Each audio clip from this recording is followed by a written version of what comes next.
Éternel, notre Dieu, notre Père, nous te remercions de ce privilège que nous avons de pouvoir venir à toi. Merci pour tous les enseignements que nous recevons de toi, Seigneur, ce que nous avons reçu ce matin, cet après-midi.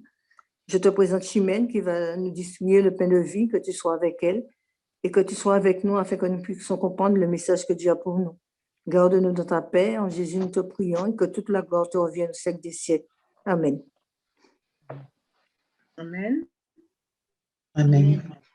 Amen. Amen. Amen. Amen. Alors, nous avons fait la première partie ce matin. D'accord? Donc, nous sommes dans la section 9 du livre Message choisi, volume 2.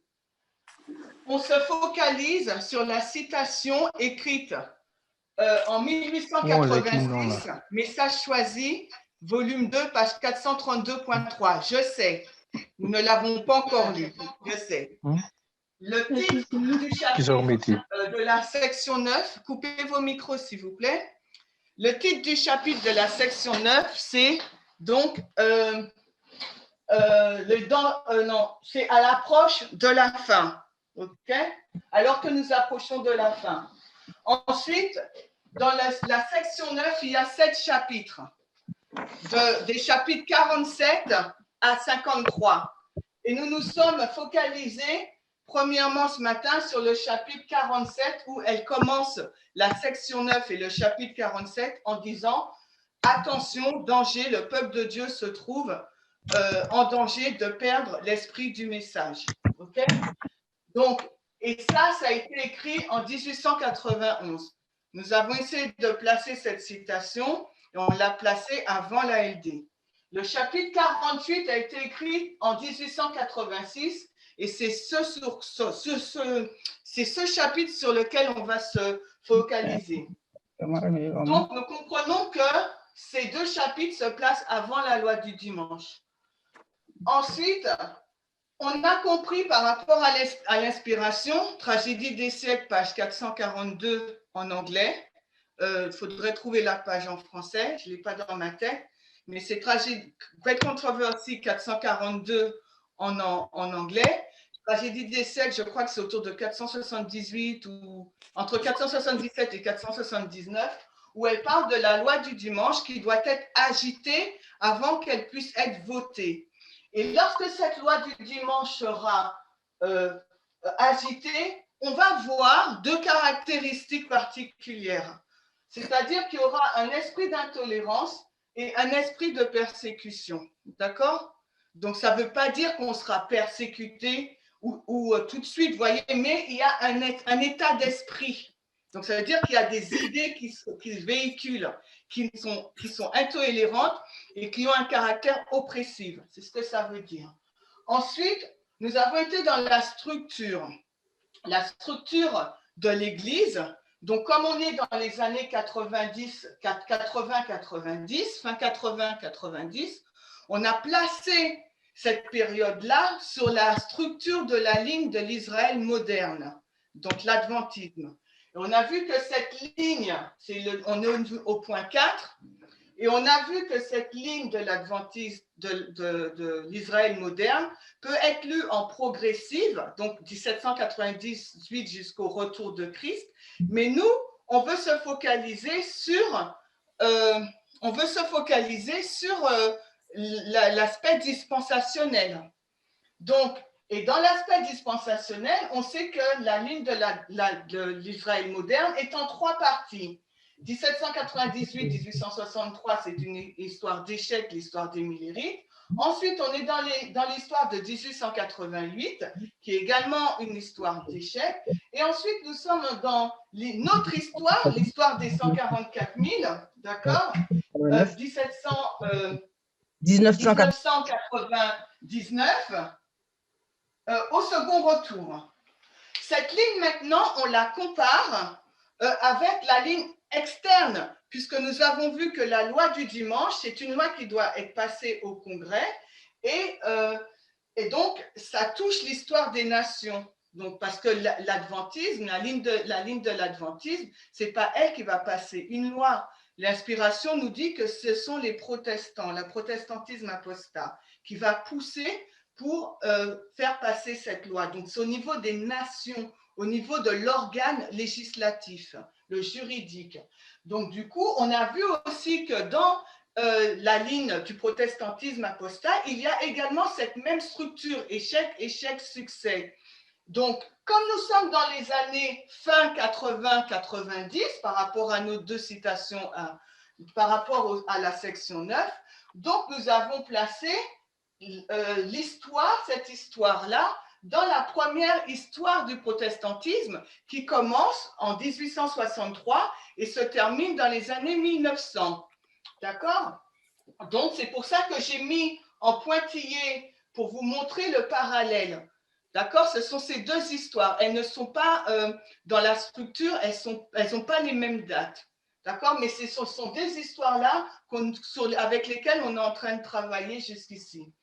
Et on a vu que dans cette première histoire du protestantisme apostat, le mouvement protestant qui est à l'œuvre pour justement, on a vu que leur but, c'est que la nation chrétienne, la nation américaine devienne chrétienne. Elle veut faire amender la Constitution en mettant la loi du dimanche, mais aussi tout ce qui est loi de blasphème qu'on n'a pas vu, je le rajoute. D'accord? Donc, on a vu que ce mouvement de réforme nationale a commencé à être en place et à être vocal, audible aux États-Unis dans les années 1863, en pleine crise de la guerre de sécession. Ils ont demandé au gouvernement à ce que la mention « En Dieu nous croyons » puisse être apposée sur les pièces de monnaie. Et depuis cette date-là, c'est ce qu'on va voir, ils n'ont jamais cessé, dans les deux dispensations, 88, 1863 à 1900, mais également dans la deuxième, 1950 à 1960. Ils ont toujours été présents, d'accord? Dans notre dispensation, ce n'est pas eux, c'est la droite chrétienne conservatrice, d'accord? Donc, mais vous verrez, on verra, j'espère, que le but, l'idéologie est toujours la même, d'accord? Donc, amender ou interpréter la Constitution, faire passer une loi du dimanche et faire que la nation américaine soit reconnue comme nation chrétienne.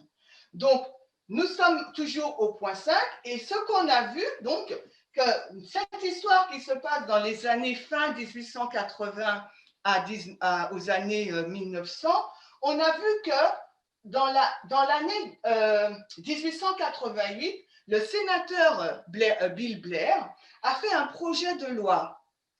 Et c'est ce qu'on va regarder maintenant. Et on a vu que, je vous l'ai dit, on ne l'a pas vu, pour faire ce projet de loi, il n'y avait pas uniquement la loi du dimanche, d'accord, qui voulait faire passer, mais il y avait aussi tout cet aspect économique et social et éducatif qui était derrière aussi. Et aujourd'hui, on voit la même chose, peut-être pas économique, social, mais c'est le même état d'esprit, d'accord? Donc, la loi du dimanche est toujours englobée d'autres aspects. Donc, maintenant où on s'est arrêté et où on va reprendre, on est toujours au point 5, pardon, sur la ligne externe. Je ne sais pas si vous voyez bien le tableau. Ce qu'il nous faut donc comprendre maintenant, c'est alors, la loi du dimanche, selon le schéma qu'Ellen White nous donne, elle doit être agitée, on doit avoir un esprit d'intolérance et de persécution. Maintenant, les questions qu'on va se poser, c'est quand elle a été agitée, par qui, et est-ce une période ou un point? Vous voyez, c'est ce qui nous importe, nous, maintenant, à savoir. Donc, est-ce que c'est clair pour tout le monde, ce résumé?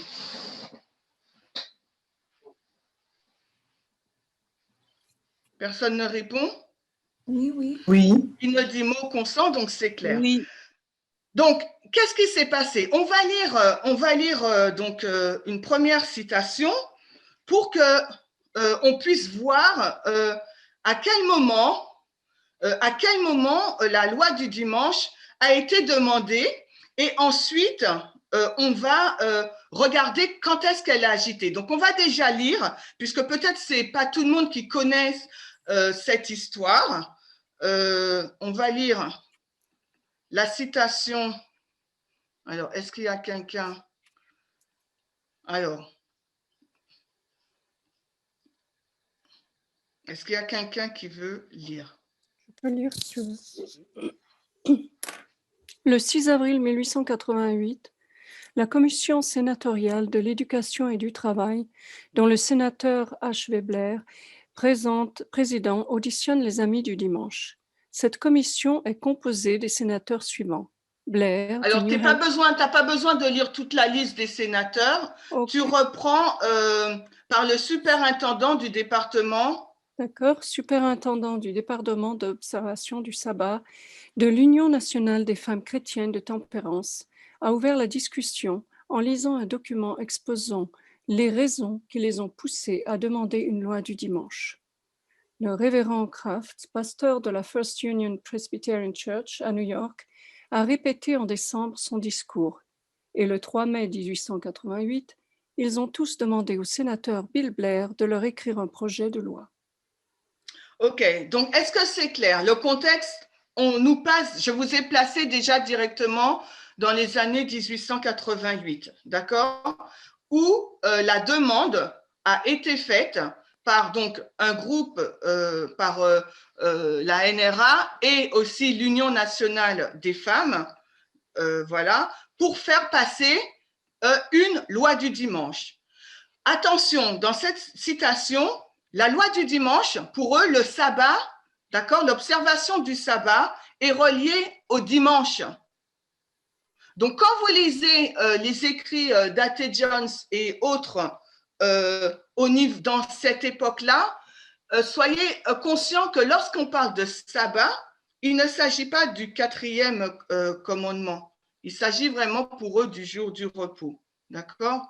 Donc, le 3 mai, ils demandent au sénateur Blair de leur écrire un projet de loi. OK? Donc, on est au mois de mai. Donc, maintenant, regardez ce que je vous dis, la citation d'après.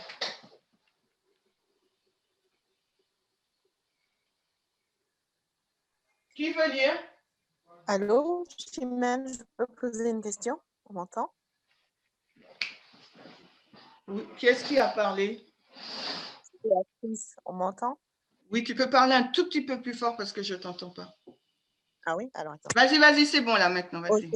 Alors, quand tu dis par rapport à la loi du dimanche, c'est-à-dire, c'est pas en rapport avec le 4e commandement, c'est-à-dire qu'ils vont voter, c'est pas dans une idée d'adoration ou de culte relié à Dieu, c'est ça? On n'y est pas encore arrivé. On va répondre à ta question. On n'y est pas encore arrivé. Hein, mais c'est en lien, tu vas voir. Justement, est-ce que tu peux lire ça? Alors, attends, voilà. Un projet de loi. Ouais.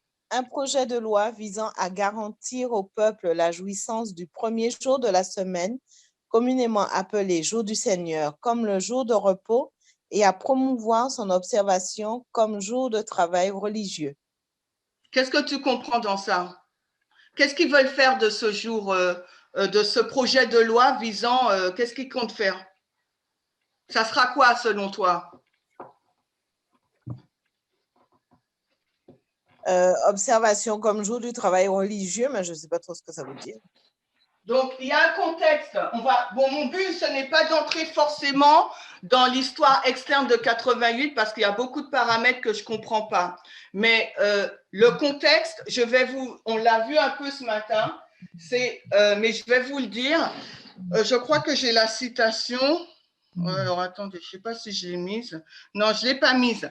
C'est-à-dire que le contexte, il est cela. La NRA, le mouvement de réforme nationale, donc veut légiférer pour que le dimanche soit respecté par tous. OK? Il me semble que je l'ai. Hein. Attendez, parce que… Non, mais je ne l'ai pas mise. Dommage.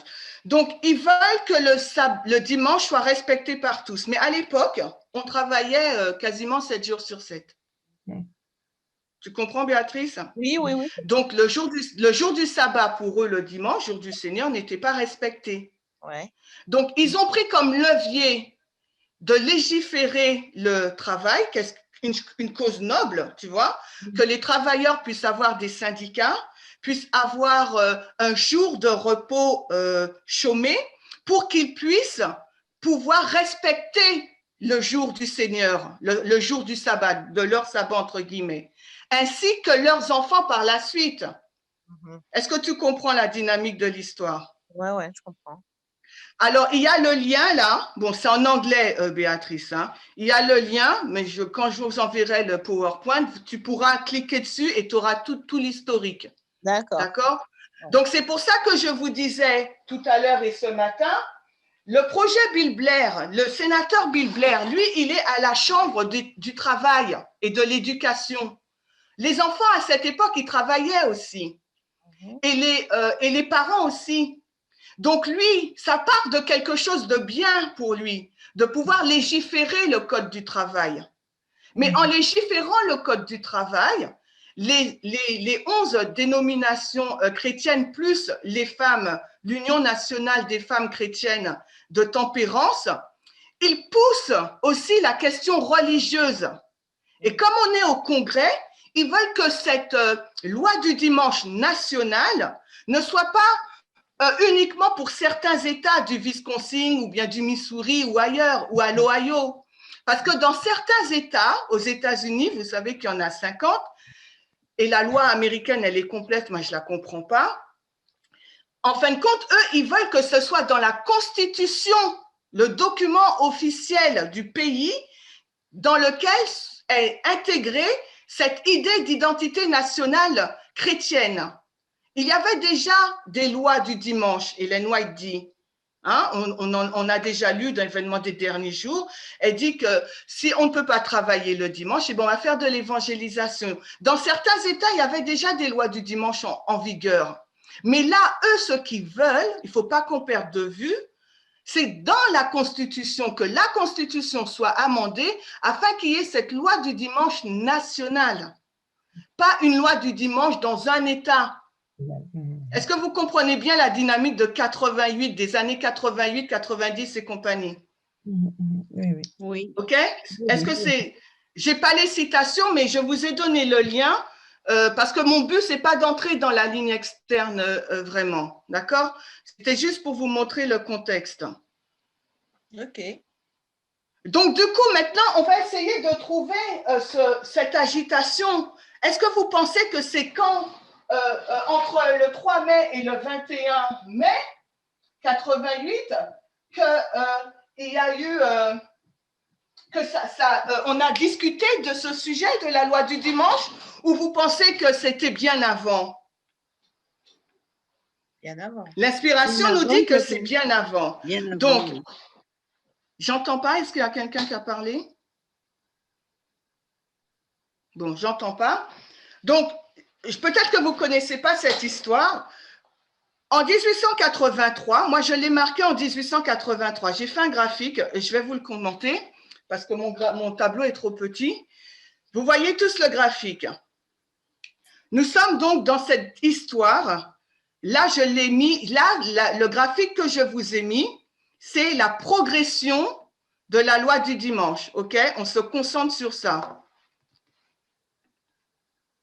Progression de la loi du dimanche. On a dit que c'est le mouvement NRA, le mouvement de réforme nationale, qui est instigateur de cette demande. Nous l'avons placé en 1863, d'accord? Avec la mention « En Dieu nous croyons ». Ça a commencé comme ça, officiellement, d'accord? Ensuite, dans l'histoire d'Ellen White, on passe dans 88, la demande de la loi Bill Blair qui est passée le 21-22 mai 1888. Donc, qu'est-ce qui s'est passé entre 1863 à 1888? C'est ce qu'on essaye d'identifier, cette agitation, d'accord? Nous savons que nous sommes dans une ligne d'échec. Donc, la loi du dimanche n'est pas passée. On est dans une ligne d'échec, on connaît la conclusion. Mais néanmoins, même si elle n'est pas passée, cette loi, il y a eu du succès. Peut-être pas au niveau de la Constitution, mais ils ont remporté des petites victoires. D'accord? Est-ce que vous pouvez éteindre le micro, s'il vous plaît? Donc, on va voir ce côté oppressif. Donc, en lisant, je n'ai pas fait des recherches exhaustives, hein, parce que c'est énormément d'informations, cette histoire, et on s'y perd. En plus, l'anglais est très compliqué. Le mouvement de réforme nationale a un journal qui s'appelle The Christian Statesman. OK? Et dans ce journal, c'est leur voix, comme tout journal, hein, c'est là où on se fait entendre. Ils ont commencé vraiment à agiter cette loi du dimanche et en expliquant ce que pour eux serait cette loi du dimanche. Donc, et c'est ce que je vous ai expliqué là, donc c'est amender la Constitution, que les États-Unis deviennent vraiment une nation chrétienne, les lois du blasphème, passer la loi du dimanche pour que tout le monde honore ce jour, parce qu'ils se sentaient menacés par, ils disent les Juifs, les libres penseurs, ils se sentaient menacés par, j'ai mis quoi encore, les athées, et puis d'autres minorités, d'accord? Donc, ils voulaient se sécuriser en passant, en amendant la Constitution. Les catholiques aussi étaient minoritaires à cette époque-là. Donc, en passant des lois du blasphème, ils touchaient les catholiques aussi, même si c'était une loi du dimanche. Parce qu'en disant que la nation est une nation chrétienne protestante, les catholiques ne pouvaient pas venir avec leur doctrine. Vous comprenez? Donc, ils les touchaient indirectement. Peut-être pas avec la loi du dimanche, mais avec les lois du blasphème. OK? Donc, ce n'est pas qu'une question dans les années 1880 à 90 que de loi du dimanche, samedi, dimanche. La question est beaucoup plus vaste. OK? Moi, je ne connais pas tout. Je vous dis simplement ce que j'ai pu glaner comme information et collecter.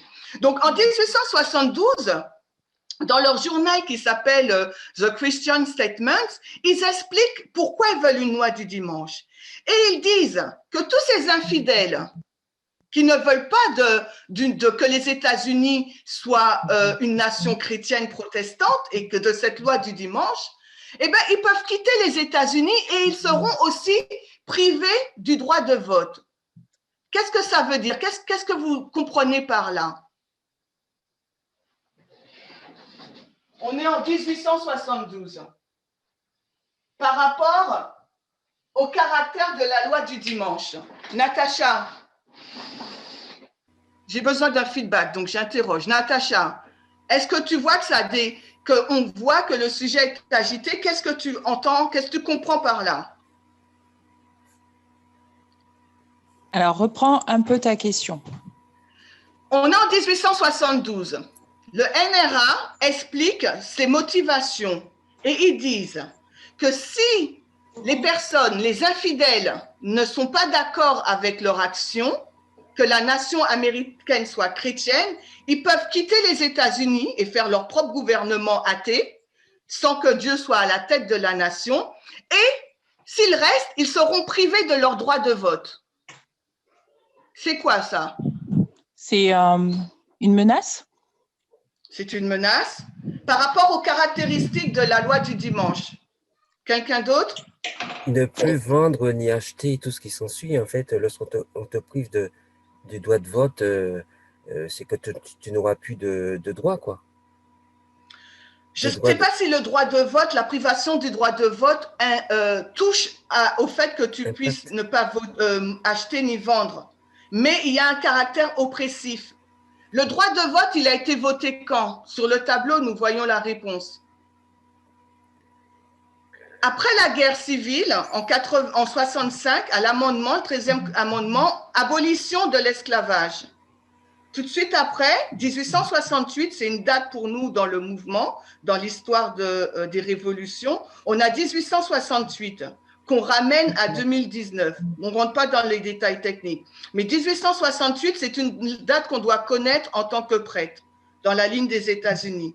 Et 1868, c'est le 14e amendement, justement le droit de la citoyenneté et le droit de vote pour les hommes noirs, pas pour les femmes encore. mais pour les hommes noirs. Et ce droit de la citoyenneté et le droit de vote, ça nous permet d'être citoyens et d'être acteurs dans la nation.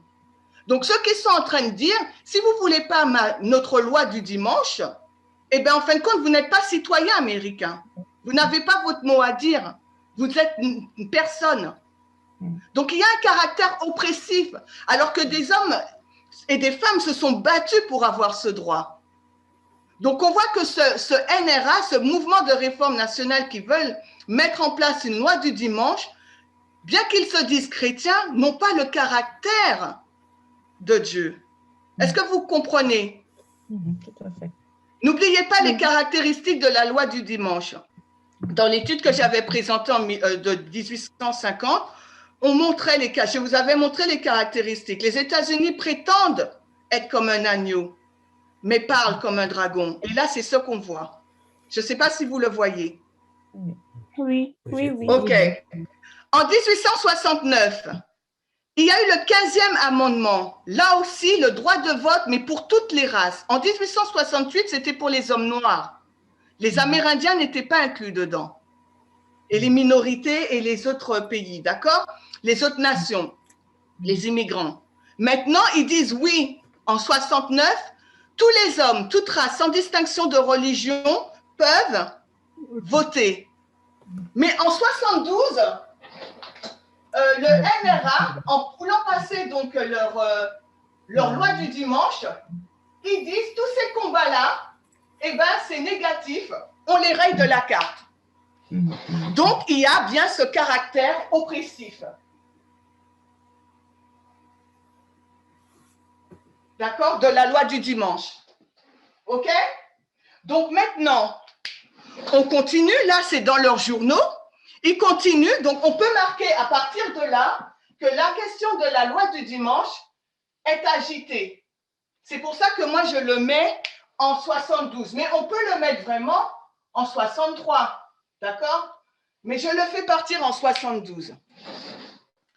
Ensuite, en 1883, donc là, il y a une demande du mouvement national, OK, et du mouvement des femmes, de la tempérance des femmes qu'on a vu là, l'Union nationale des femmes chrétiennes de la tempérance. Il y a des pétitions qui sont envoyées, au moins dans certaines revues, vous voyez 14 millions, dans d'autres, vous voyez 1,5 million.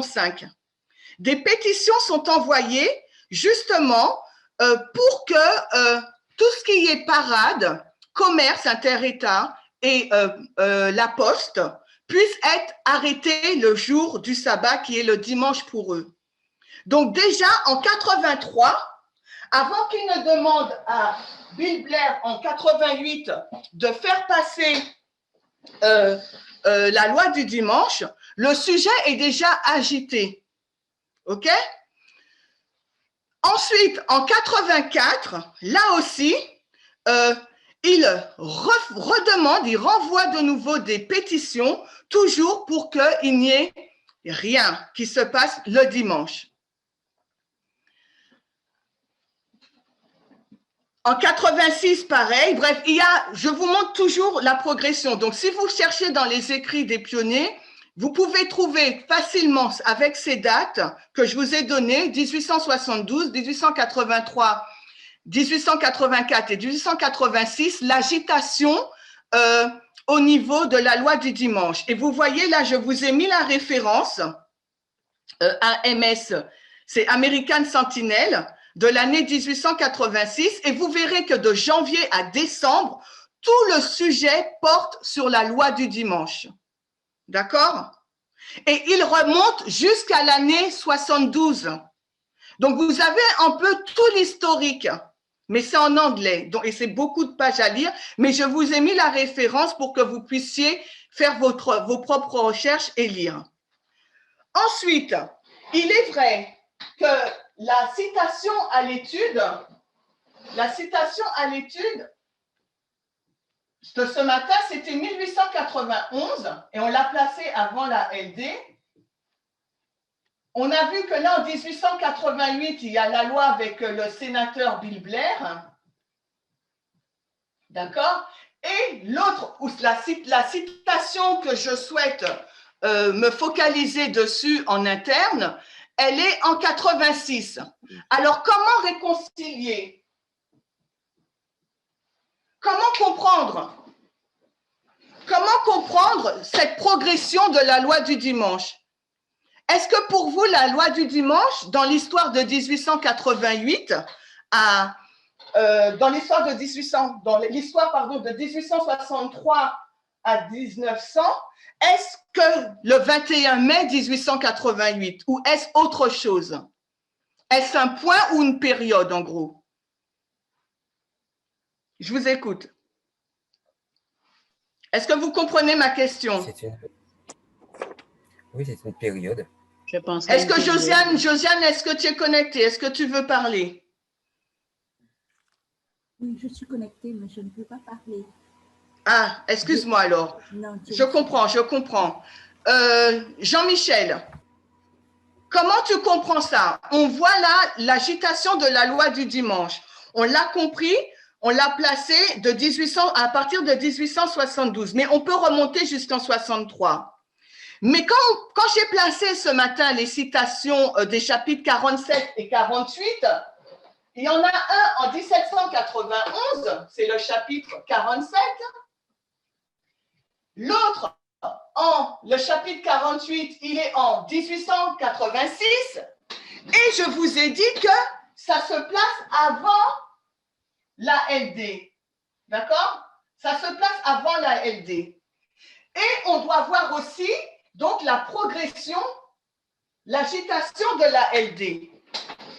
La LD, à ce moment-là, est-ce un point ou une période dans cette dispensation? Jean-Michel? Pour te répondre, j'aurais un petit peu de difficulté parce que ce matin, je n'ai pas pu t'écouter. Mais moi, je dirais que la LD, c'est forcément un processus qui se mûrit, ce n'est pas qu'un point, c'est comme tu le dis, ça progresse avec le temps, les esprits se formatent tout doucement et je dirais que la LD, c'est une progression. D'accord. Julia, qu'est-ce que tu penses, toi? Progression ou point?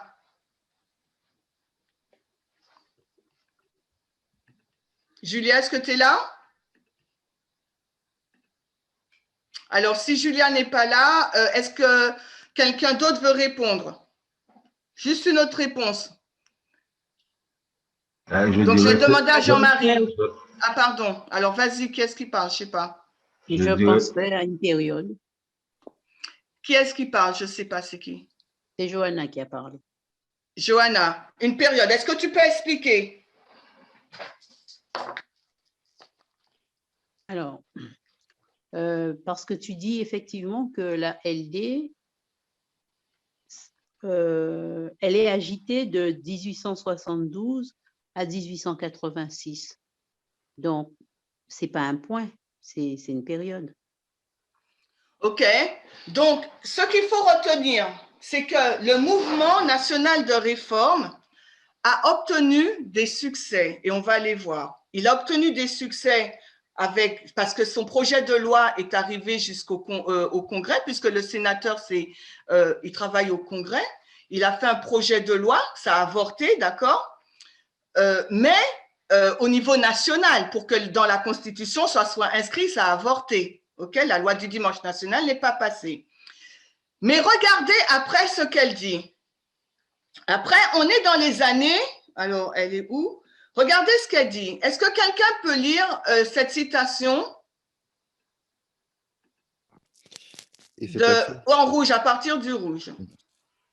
De 1890 à 1892, le mouvement de réforme nationale a fait de son mieux pour que le Congrès et l'ensemble du gouvernement des États-Unis fassent ce que les dirigeants de cette association savaient être une chose inconstitutionnelle, c'est-à-dire que le gouvernement des États-Unis décide que la question du sabbat par la loi et fixe le dimanche comme sabbat américain. Donc là, on est dans quelle histoire? Et c'est pour ça que je vous dis, l'histoire de 1888 en externe, elle est immense. On est dans quelle histoire? Je ne sais pas si vous avez déjà entendu parler de la foire universelle de Chicago. D'accord? Donc là, en 88, dans les années 80, fin 80, on est dans la loi du dimanche par rapport à tout ce qui est travail, économie, éducation. Ils se prennent ce levier-là pour justement essayer de faire passer une loi du dimanche nationale et faire en sorte que la nation soit reconnue comme étant chrétienne et que le jour du sabbat soit chômé par tous. OK? Maintenant, pour vous montrer que c'est progressif, on est là, A.T. Jones, il écrit le 26 juin 1900. Donc, ça veut dire que cette agitation, elle s'est poursuivie jusque dans les années 1900. Vous comprenez? Mais maintenant, il y a tout un contexte. Je vous le dis juste, le contexte, c'est donc, quelqu'un peut lire ça, s'il vous plaît? Pour le 10 juillet 1892, lors des délibérations régulières du Sénat des États-Unis, le 4e commandement a été lu dans la Bible comme donnant les raisons de la législation à l'étude en ce qui concerne l'exposition universelle de Chicago. Pour la fermeture de l'exposition le jour du sabbat, la législation proposée a été adoptée ce jour-là, mais par crainte que l'exposition ne soit réellement fermée le jour du sabbat au lieu du dimanche, 2 jours plus tard, la législation adoptée fut amendée de sorte que les mots « exposition le jour du sabbat » furent supprimés et remplacés par les mots « la partie mécanique de l'exposition le premier jour de la semaine, communément appelé dimanche ». Donc, est-ce que vous comprenez bien que pour eux, le sabbat, ce n'est pas le 4e commandement comme pour nous, on le comprend le samedi, c'est bien le dimanche. Vous comprenez ça? Donc, l'exposition universelle de Chicago, elle était unique, comme son nom le dit, universelle, elle était mondiale. Et eux, le mouvement national de réforme avec le mouvement tempérance des femmes, ne voulaient pas que cette fête soit ouverte le dimanche. Donc, ils ont poussé pour que cette fête ne soit pas ouverte le dimanche. D'accord? Donc, si on continue l'histoire, c'est-à-dire que c'est passé à la Chambre des représentants, mais on comprend maintenant un peu plus le gouvernement, comment la branche législative, ça fonctionne aux États-Unis. C'est comme en France, il faut que ce soit voté à l'Assemblée, puis après le Sénat, il vote. Voilà.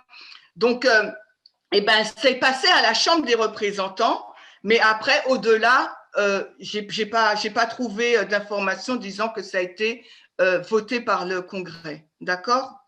Peut-être que je n'ai pas trouvé l'information, mais toujours est-il qu'il y a eu un palier à la Chambre des représentants.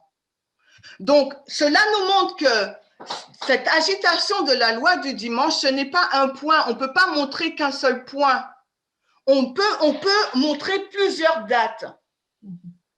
Et bon, si on fait une application avec nous, plus tard, on verra que c'est pour ça aussi sur notre ligne, on montre les 4 phases progressives de la loi du dimanche 2014, 2019, 2021 et la LD Daniel 1141. C'est progressif, c'est pas un point qu'on marque pour montrer son agitation. On montre la progressivité. D'accord? Et le côté et le caractère oppresseur et le caractère intolérant. C'est ce qu'on va retracer dans la loi du dimanche. Je ne sais pas si c'est clair pour tout le monde. Donc maintenant, quand on retourne dans cette histoire-là, on voit qu'ils ont eu quand même des succès, comme je vous ai dit. Donc, en 88, le sénateur Bill Blair leur fait ce projet de loi. On sait que ça a eu, la loi du dimanche national n'est pas passée. Mais en 1892, bon, regardez, là, on sait que la loi est passée pour le Chicago World Fair au niveau de la Chambre des représentants. Mais en 1892, par la Cour suprême, ils ont eu une victoire. La Cour suprême, non pas le Congrès, a reconnu dans l'affaire Holy Church versus les États que la nation américaine est chrétienne. Donc, on voit bien, quand vous lirez la newsletter, pour ceux qui veulent, vous aurez les détails de cette histoire-là. Comme je n'ai pas beaucoup de temps, je ne rentre pas dans les détails. Donc, vous voyez, ce que je veux vous montrer, c'est que juste, il y a une progressivité, une progression avant que la loi du dimanche nationale puisse être votée et imposée, changée dans la Constitution et imposée à l'ensemble du pays. Bon, on sait que dans notre ligne, ils ne cherchent pas à amender la Constitution comme dans cette dispensation. Ils cherchent à l'interpréter car pour eux, la Constitution, elle est chrétienne. Donc, ils vont l'interpréter comme étant un document chrétien. Mais le mobile est le même. Faire que l'identité nationale des États-Unis soit reconnue comme un pays chrétien. C'est bon? Oui, oui. Est-ce qu'il y a des questions?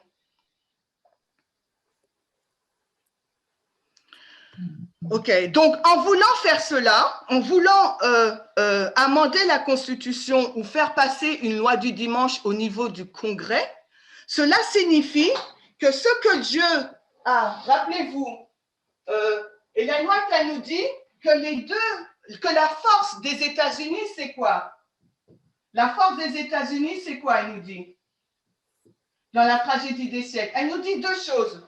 Le protestantisme et le républicanisme. Elle nous dit le protestantisme et le républicanisme. OK, mais dans d'autres termes, qu'est-ce qu'elle nous dit? C'est quoi les deux documents juridiques qui font la force des États-Unis? La Constitution. La Constitution. Constitution, oui. J'entends pas. Déclaration d'indépendance. Oui, déclaration d'indépendance. Dans ces documents, qu'est-il dit en substance par rapport à notre thème à l'étude de la loi du dimanche? Constitution, qu'est-ce qui est dit?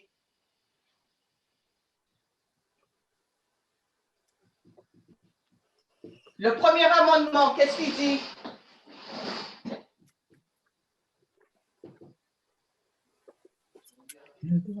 L'idée de la liberté de culte. Merci Maurice. Et quoi encore? Par rapport au gouvernement. Sylvia, par rapport au gouvernement, qu'est-ce qu'il nous dit? Le gouvernement et l'État et la religion. Séparer. Séparer quoi? L'Église et l'État. Voilà, séparation Église-État. Donc, est-ce qu'en voulant imposer un jour un sabbat ou dire que la nation, elle est chrétienne, qu'est-ce qu'ils sont en train de faire? Échanger. Sylvia ou Jean-Marie?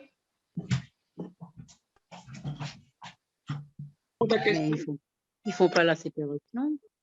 Il y a quelqu'un qui parle, je ne sais pas c'est qui. C'est quoi la question? La Constitution américaine, le premier amendement dit que l'Église et l'État doivent être séparés. Mais on voit que 11 dénominations chrétiennes et plus essayent d'unir l'Église et l'État en faisant passer une loi du dimanche. Qu'est-ce qu'ils sont en train de faire? Ils font l'union, en fait. Ils font l'union. Oui, ils font l'union, d'accord, mais plus encore. Qu'est-ce qu'ils font? Ils bafouent le premier amendement. Ils bafouent, d'accord, le premier amendement. Mais ce qu'ils font, c'est qu'ils veulent que les lois divines soient supérieures aux lois civiques. Aux lois civiques, oui. Et Dieu, qu'est-ce qu'il a dit? Il a dit non. Vous êtes d'accord avec moi? Vous avez tous lu la grande controverse comme moi. Il a dit que la force des États-Unis, c'est cette séparation Église-État. L'État ne légifère pas sur la moralité des citoyens. D'accord? Est-ce que vous comprenez ce concept? Parce qu'aujourd'hui, on est en plein dedans. Oui. L'État ne légifère pas sur la moralité et la religion des citoyens. Et quand les pères fondateurs ont mis en place la Constitution, Madison, il a dit que l'État doit fuir les questions religieuses parce que c'est un gouvernement laïque. C'est du civil, c'est du laïque, c'est du séculier. Est-ce que vous comprenez le principe d'un État? Oui. Comme expliqué par Dieu dans la grande controverse. L'État, la force des États-Unis, c'est que le gouvernement, il a deux documents, la Constitution, les droits, la déclaration d'indépendance. Ces deux documents disent que les hommes, ils sont égaux et libres. D'accord? Les hommes sont égaux et libres, sans distinction de race et de religion. Mais que l'État est séparé de l'Église. Donc, quand le NRA, quand le Mouvement national de réforme agite, on met NRA, agite la loi du dimanche, jusque dans les années 1900, pour mettre une loi du dimanche, d'accord? Qu'est-ce qu'il est en train de faire? Il est en train de bafouer sa constitution et la déclaration d'indépendance, les deux documents qui lui donnent la force aux États-Unis. Ils veulent que le gouvernement soit maintenant un gouvernement moral et divin. Alors que Dieu a dit que le gouvernement, il est civique, laïque, séculier. On est en plein dans cette question-là aujourd'hui. Quand on parle des questions des droits des hommes et comment le gouvernement doit légiférer. On est en plein. J'ai pris avec vous le concept indiqué dans la Constitution, ce que Dieu a dit par rapport au gouvernement aux États-Unis, qui est aussi pour tous les gouvernements. Le gouvernement est séparé des lois morales et religieuses. Mais les chrétiens, les protestants, eux, ils veulent que le gouvernement soit légiféré par Dieu, alors que Dieu, il a dit non. OK? Mais on voit que bien qu'il n'ait pas réussi, on est dans une histoire d'échec, bien qu'il n'ait pas réussi à faire amender la Constitution, ils ont eu des succès, et notamment avec la Cour suprême, le cas de la Cour suprême, en 1892, sur ce cas, Holy Church versus l'État, l'Église sainte versus l'État. Ils ont reconnu que l'État, les États-Unis, c'est une nation chrétienne protestante, mais ce n'est pas passé au niveau de la Constitution. Donc, il n'y a pas eu de loi du dimanche. Vous comprenez? Nationale, loi du dimanche nationale. Daniel 11, 41, Apocalypse 13, 15. Est-ce que vous comprenez? Oui. Voilà, merci. Personne ne répond. Maurice a dit oui, donc je continue. Oui. Donc maintenant, nous, on a placé le contexte externe. Maintenant, on va se focaliser, puisque c'était ça le but de l'étude, mais j'ai fait une digression parce que je me suis dit peut-être que ça sera plus facile pour vous de comprendre cette histoire aussi.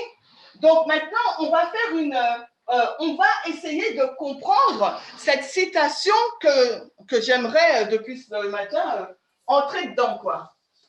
Donc, on est maintenant en 1886. Dina nous a dit ce matin qu'on était en pleine période de crise, loi du dimanche. Et Ellen White va nous dire maintenant, non seulement on est en danger, mais elle va nous dire ce qui suit. Alors, je vais prendre là. citation. Je ne sais même pas où est-ce qu'elle est. Ah, c'est celle-ci. Voilà. Est-ce que quelqu'un veut lire? Oui. Depuis des semaines, je ne puis dormir à partir de 3h30. Je suis très préoccupée par l'état de notre Église. Nous devrions être beaucoup plus avancés que toute autre Église dans le monde du fait que nous avons de plus grandes lumières et une plus parfaite connaissance de la vérité, ce qui nous oblige à avancer dans la lumière et à mettre en pratique la vérité au lieu de nous contenter d'y croire. Mettre en pratique la vérité, c'est suivre Jésus, la lumière du monde. Si en tant qu'Église, nous nous plaçons pas sur un plan plus élevé, si notre esprit ne devient pas de plus en plus spirituel, nous devenons propres justes comme les pharisiens sans accomplir la volonté de Dieu. Bon, alors, on va placer cette citation maintenant, on fait notre application. Donc, on a dit que c'est avant la LD. Donc, Daniel 11, 41. D'accord? Bon, ça, c'est l'histoire d'Ellen White. Maintenant, pour nous, on va placer cette citation premièrement sur la grande ligne. On va placer cette citation sur la grande ligne.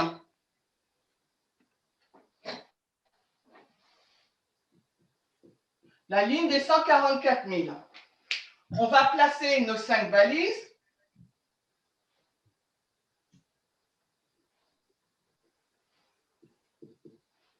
LD, LD. Daniel 11, 41. OK? FTG, seconde venue. FTG, seconde venue. Bon. Nous, on sait qu'on commence en 1989, en septembre. Où plaçons-nous cette citation?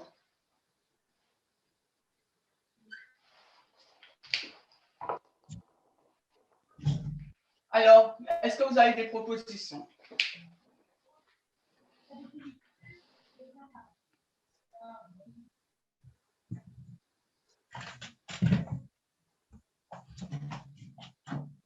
À quel moment je vais vous aider? À quel moment, pour nous aider à voir, à quel moment la loi du dimanche commence à être agitée sur la ligne des 144 000? Rappelez-vous, on ne peut pas prendre une balise et la descendre. Donc, on est dans l'agitation de la loi du dimanche. En quelle année la loi du dimanche commence à être agitée? On a posté la vidéo dernièrement. Est-ce que quelqu'un peut me dire? C'est par rapport à la mort de George Floyd. Je veux une date. Février 2019. 2019. Mars 2019. OK? Ensuite, donc maintenant, comment tu vas te dépatouiller avec ça? Là, on a la C. Qu'est-ce qu'il y a après la C? Formalisation. Formalisation. Est-ce qu'on est déjà à la... Oui. Il a compris le truc.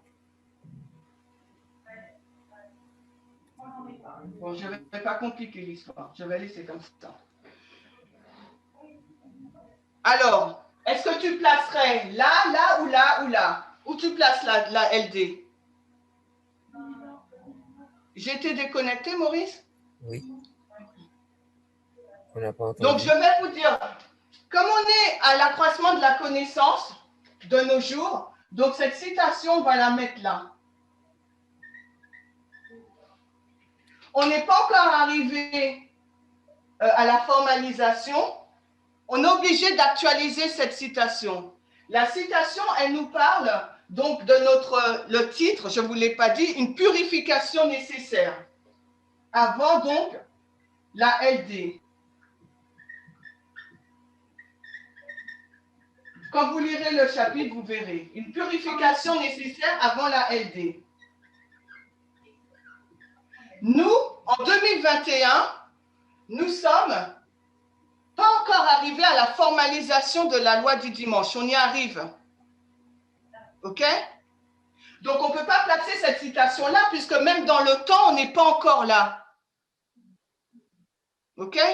Donc, ça veut dire que cette citation, elle ne peut être qu'entre ces deux dates, le moment où on parle de la loi du dimanche. Puisqu'il y a encore une autre étape à avoir. Il y a l'étape de la loi du dimanche 2021.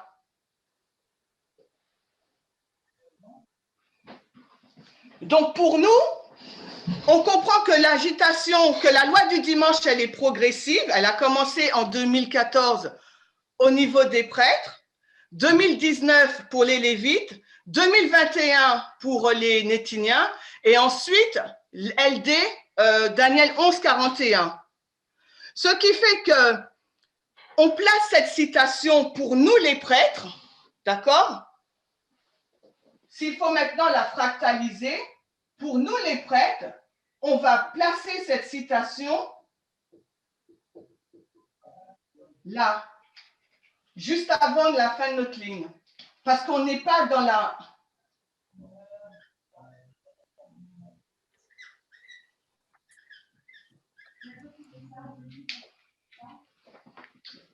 Cette citation, elle va dans la période de la moisson pour nous.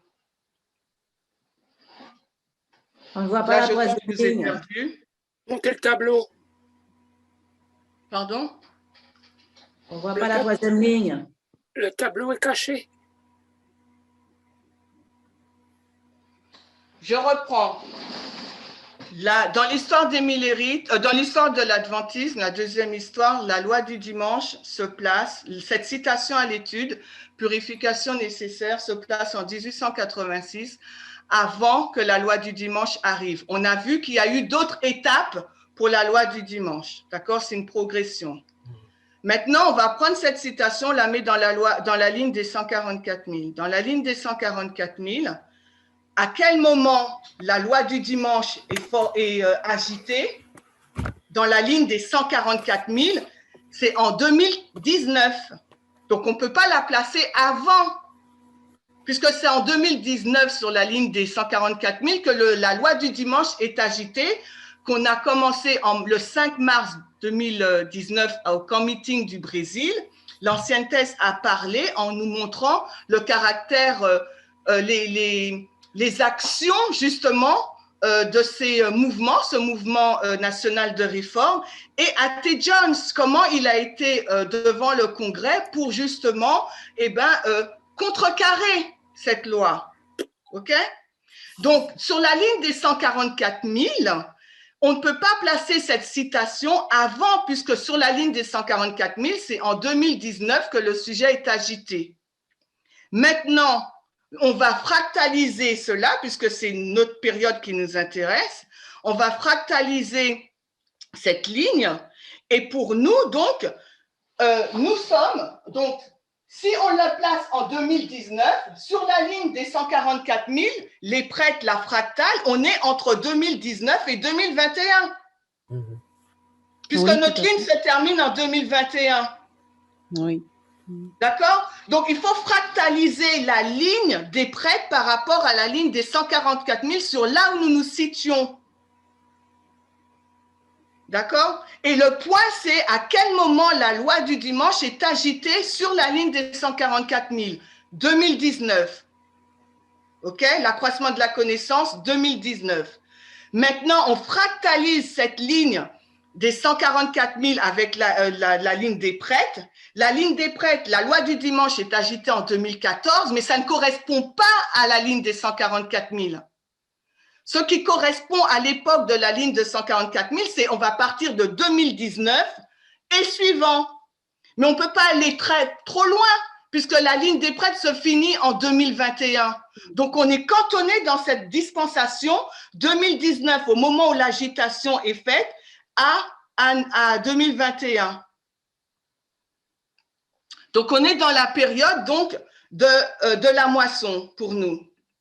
Donc, maintenant, dans la période de la moisson, qu'est-ce que nous dit Ellen White? Ellen White est en train de nous dire qu'il y a besoin d'une purification nécessaire. On va rentrer dans la citation et on va voir, elle fait une relation de cause à effet et on va faire une comparaison et contraste. Donc maintenant, il me reste combien de temps, Charles? 30 minutes? Donc maintenant, on rentre dans la citation et quelle est la cause? On va identifier la relation de cause à effet. Donc, qu'est-ce qu'elle nous dit? On va reprendre la citation.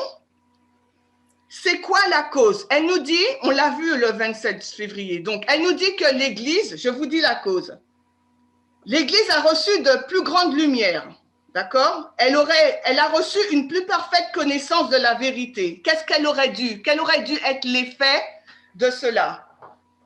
Donc, l'Église, elle a reçu, je vous écoute, des lumières. Donc, quel est l'effet de ces lumières? Quelle aurait dû être sa condition? Qu'est-ce qu'il me dit? Alors, je vais interroger. Pour qu'on avance, on n'a plus beaucoup de temps. La mise en pratique. Alors, il aurait fallu être, comment elle le dit? Mettre en pratique. Mais avant ça, elle dit quoi? Avancer dans la lumière. Avancer dans la Elle emploie un mot. C'est suivre Jésus. Oblige. Non, on est Obligé. dans avancer dans la lumière. Quel mot qu'elle emploie? Oblige. Obligé à avancer. Est-ce que ça nous donne le choix? Non. Non. Donc, c'est un peu contraignant, là. On va dire que c'est une dictature, non, là, quand on nous oblige. On n'est plus libre. Qu'est-ce qui se passe? Donc, elle nous dit on est obligé d'avancer dans la lumière. Ensuite, qu'est-ce qu'elle dit? À mettre en pratique la vérité. Il faut La mettre en pratique, au lieu d'y croire. Au lieu de nous contenter. Non, il dit pas au lieu d'y croire. Hein. Au lieu de nous contenter. Au lieu d'y croire. Au lieu de nous contenter d'y croire. Donc, on va voir ça après. Ensuite, elle nous dit quoi? Qu'est-ce qu'on devrait avoir encore? Qu'est-ce qu'on devrait avoir? La connaissance de la vérité. Puisqu'on a reçu de grandes lumières, comment on aurait dû être? On aurait dû être obligé d'avancer dans la connaissance, on aurait dû mettre en pratique cette vérité, d'accord? Et quoi d'autre? Comment on aurait dû être encore? Lisez bien la fin. Plus parfaite connaissance de la vérité. Avoir un esprit plus spirituel. Notre esprit. Et qu'est-ce que ça à quoi ça te fait penser, Floranie? L'esprit de plus en plus spirituel. Cette notion de plus en plus spirituelle, ça te fait penser à quoi? Je ne te dis pas de me dire la définition d'un esprit de plus en plus spirituel. On va y venir après. Je te demande simplement quelle connotation cette expression revêt-elle? Fixer les yeux sur Jésus. Non, rentre pas dans dans la spiritualisation des mots. Reste dans le commun. Un esprit de plus en plus spirituel. Ça dénote quoi? C'est la relation Une littérale. stagnation ou une progression? Une progression. Voilà, restez simple, les amis. Il faut rester simple. Progression. Croissance, si vous voulez. Aussi, on peut accepter croissance. OK? C'est ce qu'Ellen White nous dit. C'est ce qu'on a relevé. Maintenant, on va faire une comparaison et contraste, puisque elle-même, c'est ce qu'elle est en train de faire. OK? Donc, c'est les règles. Là, on a fait relation de cause à effet. Donc, quand on lit un texte, ça veut dire que selon la méthodologie, on doit faire cette relation de cause à effet. Et ensuite, si le texte le permet, on fait une comparaison et un contraste. Vous êtes d'accord? Vous suivez un peu la méthodologie? Oui. Oui. Donc maintenant, on fait donc un comparaison-contraste. Alors, on va comparer quoi? Je commence. Elle nous dit l'Église. Qu'est-ce qui se passe dans l'Église? J'ai plus beaucoup de temps, alors s'il vous plaît, on y va. Qu'est-ce qui se passe dans l'Église?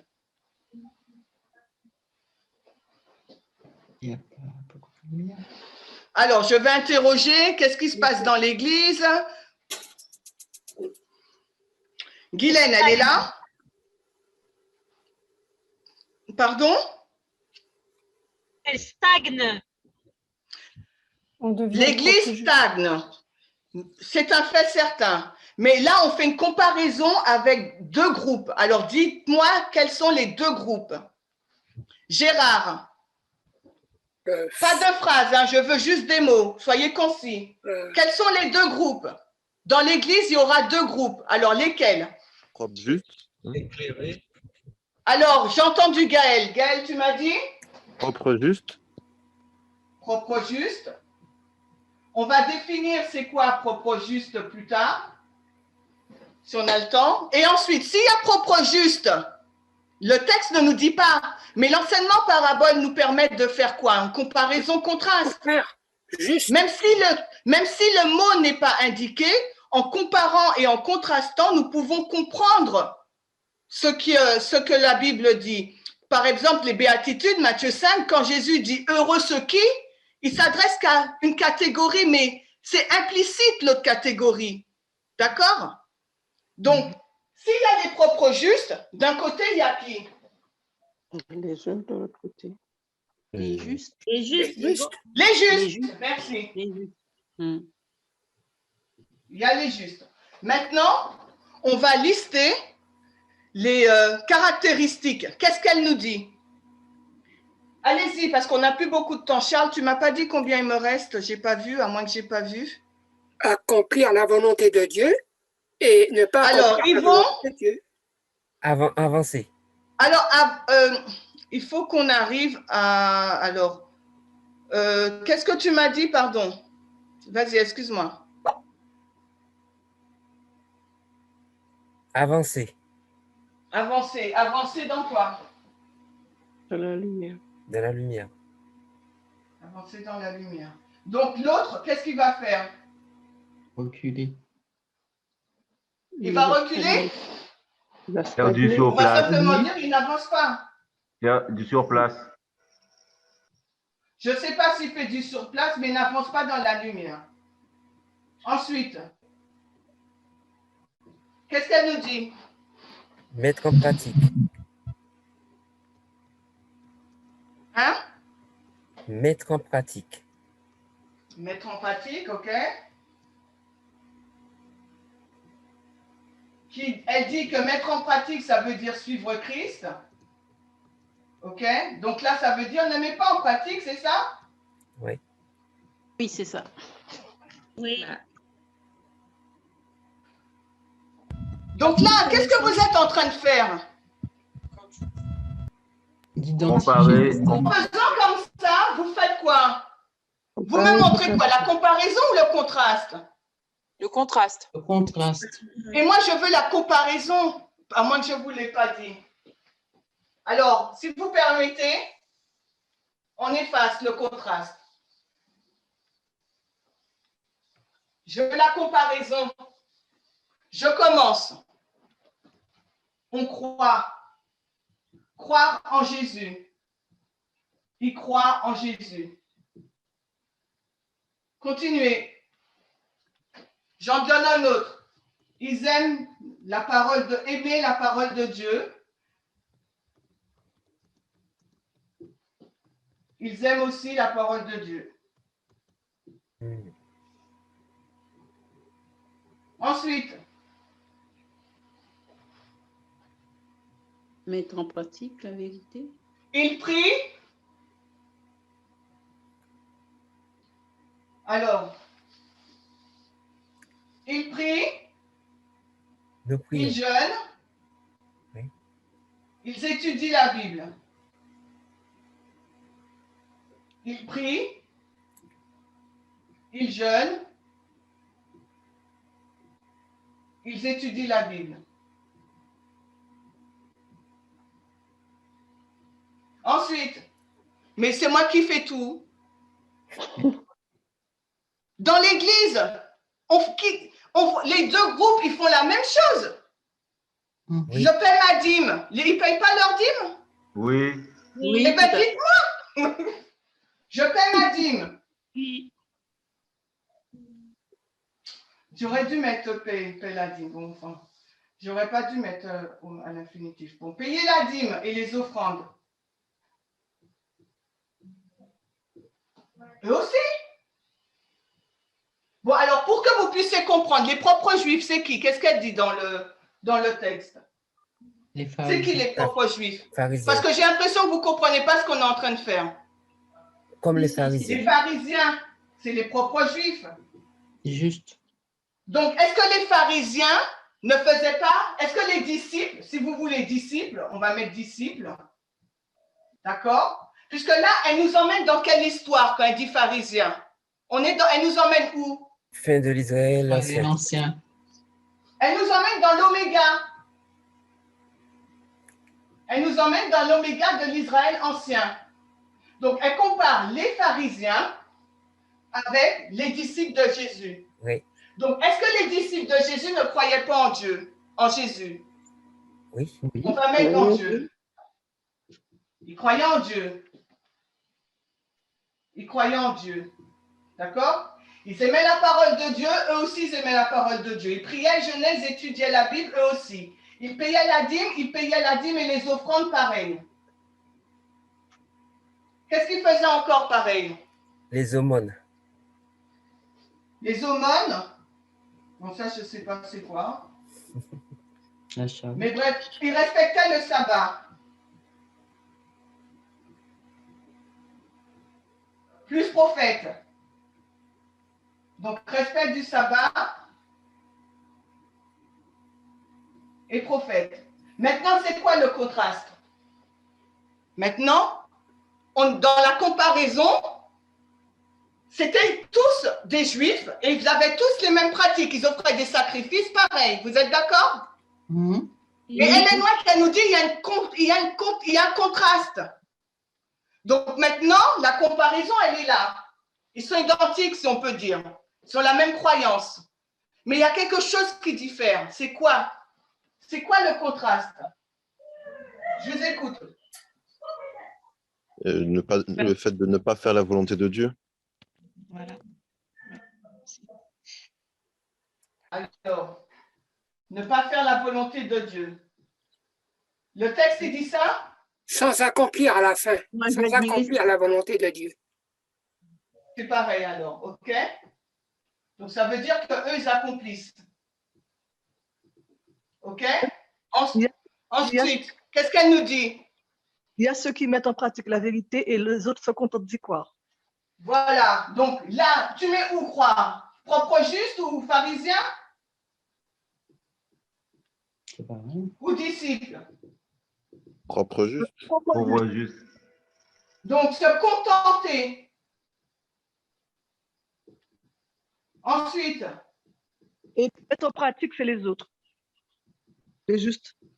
J'aimais juste suivre Christ, puisque c'est ce qu'elle dit. Mettre en pratique, c'est suivre Christ. Ensuite, qu'est-ce qu'il y a encore? Ils ont un esprit de plus en plus spirituel. De plus en plus spirituel. Et eux, ils sont comment? Ils deviennent donc propres justes. Juste.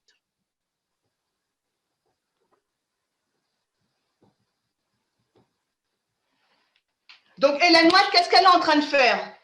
Attention, elle est en train de dire que dans l'histoire de 1888, ce qu'elle est en train de faire, c'est qu'elle est en train de brosser le tableau en disant que dans l'histoire de 1888, il y a donc deux groupes au sein de l'Église. Les deux aiment Dieu, les deux ont les mêmes œuvres, d'accord? Mais il y a une différence notoire. La différence, c'est qu'il y en a un groupe qui se contente de croire et il y a un groupe qui suit Christ. Et parce qu'il suit Christ, il a un esprit de plus en plus spirituel. Et ceux qui ne suivent pas Christ, ils deviennent propres justes. D'accord? On est en 1886 et c'est ce qu'elle dit à son église. Donc maintenant, on va voir qu'est-ce qui se passe. Pourquoi elle dit ça? Il me reste combien de temps? Je ne sais pas. Qu'est-ce que ça veut dire? Qu'est-ce que ça veut dire? Pardon, Charles? Il te reste 5 minutes, Chimène, si tu regardes. Ok, d'accord. Donc, on va juste faire ça. On va juste faire ce point. On va prendre la diapo 13. Elle nous dit que croire, quelle est donc la définition du mot croire? Parce qu'en règle générale, on dit que croire, c'est quelque chose de bien, n'est-ce pas? Ça fait partie de notre foi, croire. Si on ne croit pas, eh ben, on n'a pas la foi. Vous êtes d'accord? Pourtant, la Bible, elle nous dit dans Jacques que Satan et les anges, Jacques 2, verset 19, croient qu'il y a un Dieu, mais ils ont peur et ils tremblent. Dans le contexte à l'étude, se contenter de croire, est-ce positif ou négatif? Négatif. Négatif. Négatif. Donc, ce qu'elle est en train de nous dire, qu'est-ce que signifie le mot croire? Dans la citation. Avant qu'on lise une autre citation, la citation qui suit, qui donne la réponse, dans cette citation à l'étude, nous pouvons comparer et contraster et trouver la définition de se contenter de croire. Qu'est-ce que ça veut dire? Ou le mot croire, qu'est-ce que ça devrait dire? Mettre en pratique. Si on enlève contenter. Mettre en pratique. Mettre en pratique. Donc, croire. Donc, ça veut dire que ceux qui se contentent de croire ne mettent pas en pratique la vérité. Et ils ne suivent pas Jésus. Et n'avancent pas dans la lumière. Si on reste que dans le texte, sans aller dans une autre citation, c'est ce qu'Ellen White est en train de nous dire. Donc, ça veut dire, comme il me reste 5 minutes, comme il me reste 5 minutes, je vais conclure, c'est que dans notre période, dans cette période dans laquelle nous nous trouvons, Ellen White est en train de dire, donc, on est dans la période des prêtres, on est là en 2019, 2021, on est dans la période, on sait qu'il n'y a pas de nouveaux messages, d'accord? Pas de nouveaux messages. C'est le message de l'égalité, ok? Là, le Seigneur, on est dans la chambre haute, on attend la formalisation, d'accord? Et dans cette période-là dans laquelle on se situe, Ellen White est en train de nous dire il y a 2 groupes. Il y a les propres justes, qu'elle appelle pharisiens, et il y a donc les vrais disciples. Et pour étayer son point, elle va dans la ligne donc de Jésus-Christ. Alors, si quelqu'un est en train de parler, on t'entend? On vous entend? Donc, elle est en 1888, mais pour expliquer la situation de 1888, particulièrement en 1886, elle fait ligne sur ligne et elle va dans l'histoire de l'Israël moderne, ancien, pardon, la 3e histoire, l'histoire de succès. D'accord? Et dans cette histoire de succès, alors qu'elle est dans une histoire d'échec, elle montre 2 catégories. 2 catégories qui sont là, les disciples et les propres justes. Et elle compare et contraste ces 2 catégories d'adorateurs. Donc, comme nous, on a transposé sur notre ligne cette citation, ça veut dire que dans la période de la moisson dans laquelle nous sommes, nous avons également la même dynamique. On n'a pas le temps d'aller dans l'histoire interne de 1888 pour savoir quelle est la dynamique vraiment. D'accord? Et comme je l'ai dit, je ne connais pas toute l'histoire, mais on connaît certaines brides. Donc là, c'est pour ça qu'Ellen White, elle commence la section 9 en disant « Nous sommes en danger de perdre l'histoire, l'esprit du message. » Parce que dans l'esprit du message, il y a tout notre salut. Soit on suit Christ, soit on ne suit pas Christ. Soit on suit la lumière qu'il nous a donnée, soit on ne suit pas la lumière qu'il nous a donnée. Donc, on n'a pas le temps d'entrer dans la suite, mais c'était, j'espère que ça a été un peu clair pour vous. Pour ceux qui veulent savoir la suite, vous lirez donc la newsletter, mais je vais juste terminer, Charles, avec la citation 13 qui nous dit la définition du mot « croire », un peu plus bas dans le chapitre. Elle nous dit que les personnes qui prétendent croire à la vérité ou qui se contentent de croire à la vérité ne seront pas condamnées parce qu'elles n'avaient pas la lumière, puisque les personnes, elles se trouvent là dans l'histoire. D'accord? Elles se trouvent dans l'histoire de la moisson, donc elles ont eu la lumière. Et elles se trouvent aussi dans cette histoire-là de Jésus, donc elles ont eu la lumière par rapport à Jésus en tant que fils de Dieu. Et elles se trouvent dans l'histoire de 1886, donc elles ont la lumière aussi. Et on sait que c'est le message de la justification par la foi. Ok? On ne rentre pas dedans, hein? On n'a pas le temps. Mais donc les personnes qui se trouvent dans chacune de ces trois histoires, elles ont la lumière. Donc, elles ne seront pas condamnées parce qu'elles n'ont pas reçu la lumière. Mais elles seront condamnées parce qu'elles n'ont pas soumis leur cœur au test. Vous avez vu ce mot-là qu'elle emploie? OK? Dans certains, en français, on va dire épreuve. Mais je préfère le mot test. Elles n'ont pas soumis leur cœur au test de la grande norme morale de la justice de Dieu. Rappelez-vous, on est en 1886. Le grand test moral de la nature, de la justice de Dieu, à l'époque, c'est quoi? On est dans l'histoire de 1888.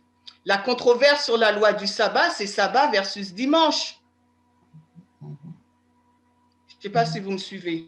Oui, oui, oui. Oui, dans notre histoire, c'est l'égalité, c'est-à-dire la règle d'or. OK?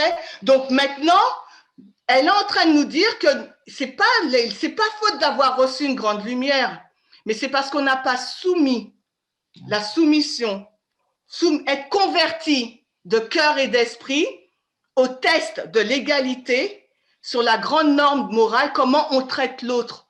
Donc au niveau du racisme, du sexisme et de l'homophobie. Donc, on va résumer.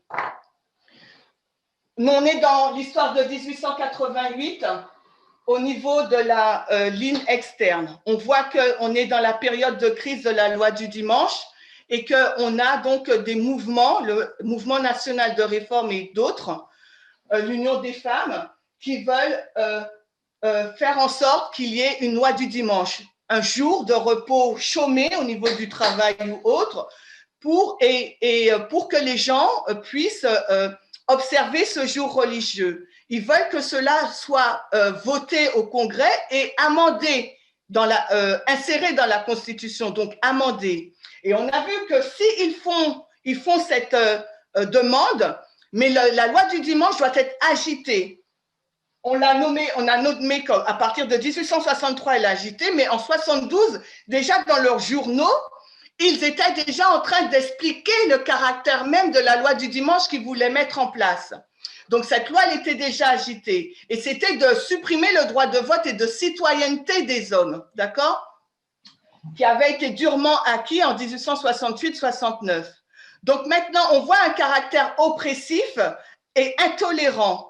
Et on voit que les actions de ce mouvement protestant apostat, c'est pour aller à l'encontre même de l'identité de la nation. Dieu nous dit dans la grande controverse qu'un gouvernement, la force du gouvernement des États-Unis, c'est la Constitution et la Déclaration d'indépendance, qui est la force des États-Unis, donc séparation Église-État, un gouvernement totalement séculier, qui n'est pas dirigé par les lois morales de Dieu et les valeurs chrétiennes. Tout individu a le droit et libre de choisir ou pas. Le gouvernement ne doit pas interagir dans la vie morale et religieuse des hommes. Mais cette association-là religieuse veut au contraire que l'Église et l'État ne soient pas séparés, mais au contraire qu'ils soient unis. D'accord? Donc ils vont à l'encontre de la parole de Dieu alors qu'ils pensent aider Dieu. Et c'est dans ce contexte-là, aujourd'hui en 2021, que nous sommes avec non pas la NRA, mais la droite chrétienne et tous les mouvements populistes. Maintenant, on voit que dans l'Église de Dieu, par rapport à la citation MC2 432.3 qui a été écrite en 1886, Ellen White nous dit qu'il y a deux groupes.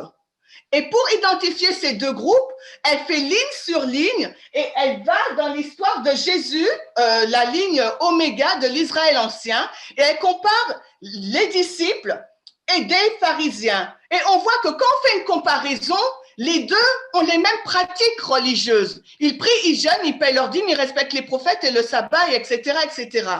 Mais pourtant, Ellen White nous dit qu'il y a un contraste flagrant. Il y a un groupe qui se contente de croire et il y a un groupe qui suit Christ. Donc, en fin de compte, que dans ce groupe-là, les pharisiens, ils n'ont pas fait semblant de croire en Christ. On sait qu'ils n'ont pas suivi Christ. Ils cherchaient qu'à le piéger.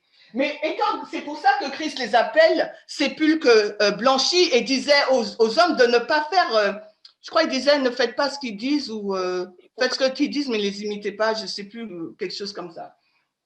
Si quelqu'un peut me trouver le verset, j'oublie. Mais toujours est-il qu'il y a, dans les œuvres, ils sont identiques, mais dans la conversion du cœur et de l'esprit, il y a une différence.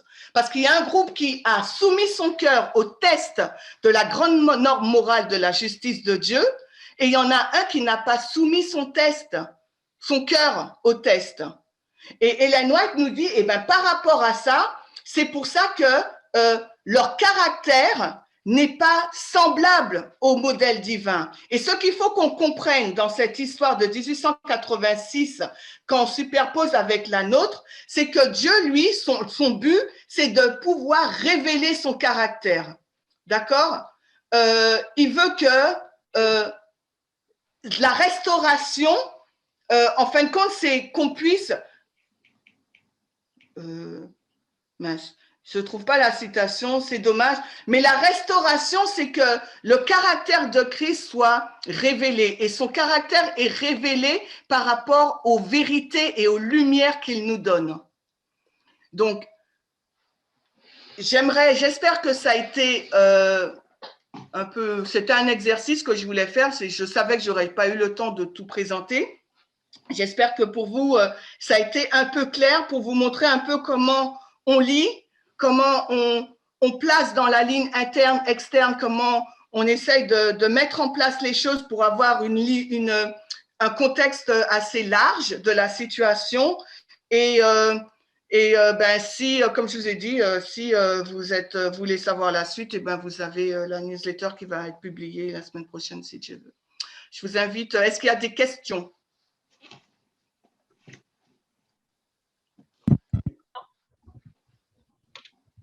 Il n'y a pas de questions? En tout cas, je vous encourage à tenir bon. La route est encore longue, mais tenez bon. Ce que vous avez, les lumières qui ont été présentées, et que les Seigneurs fortifient tout un chacun et nous permet de garder notre couronne et de la recevoir de ses mains. Je vous invite à vous mettre à genoux pour la prière.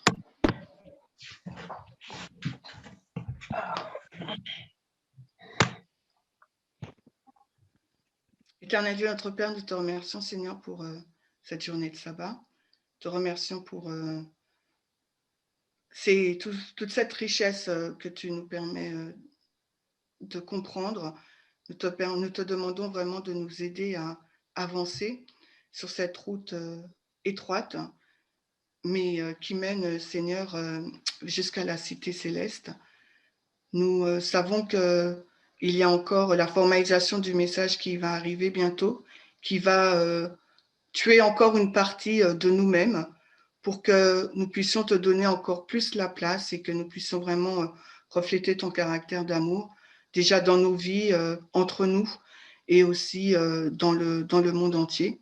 Nous te demandons vraiment de nous aider à remplir cette mission pleinement sacrée et divine et que tu puisses nous soutenir et nous aider à progresser malgré nos doutes, malgré notre fatigue et malgré toutes nos interrogations, que nous puissions vraiment soumettre tout notre cœur au test de l'égalité, que nous puissions vraiment vouloir te suivre là où tu nous conduis, parce que nous avons confiance dans la façon dont tu nous as menés jusqu'à aujourd'hui, et que nous puissions ne pas renier notre foi, en ne voulant pas, Seigneur, abandonner nos prérequis, mais que nous puissions vraiment avancer dans cette lumière qui n'est autre que ton caractère. Au nom de Jésus, nous t'avons prié. Amen. Amen. Amen. Amen. Amen.